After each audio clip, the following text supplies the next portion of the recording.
So I'm going to bring up Revit actually to start. And what we'll do is we'll export a steel model out of Revit, and then we'll look at importing that into Advanced Steel. So when you have Revit and you get a hold of the Revit extensions, you can go to the Add-ins tab, and under Advanced Steel extension, we can import and export, and we can synchronize. This synchronizing is a little different than a Revit synchronizing. This is how you resync up the two models from the two different programs. So initially you do either an import or an export, and then after that you do synchronizing. So from Revit we're going to do an export, and we'll just keep the default settings here, and go ahead and pick something to save it as. And it'll take a few minutes to do the export depending on the size of your model. This model is a little bit smaller for a demo, so it won't take too much time. With that happening in the background, I'll go ahead and bring up the AS interface so you can see what the program looks like. It's getting to be quite a bit like the other programs that Autodesk offers.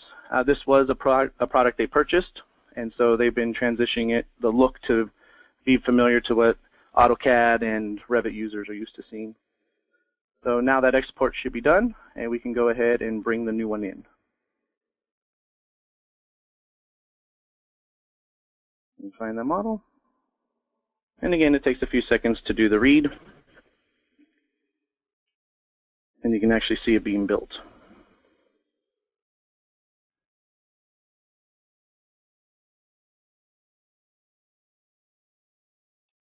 So if we zoom on in, the controls in here are very similar to AutoCAD or Revit as far as panning and zooming. You may also want to change the way the style looks. So we can change it from something like a wireframe into something more realistic.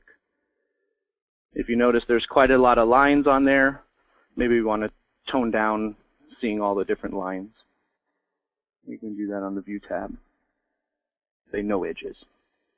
Now you see just the actual shapes of the objects. So the export is very simple and seamless. These two programs, Revit and Advanced Steel, work well together and allow you to have that seamless transition from a design to a fabrication model. By first designing your model in Revit and then linking it to Advanced Steel, you'll immediately see some significant productivity gains.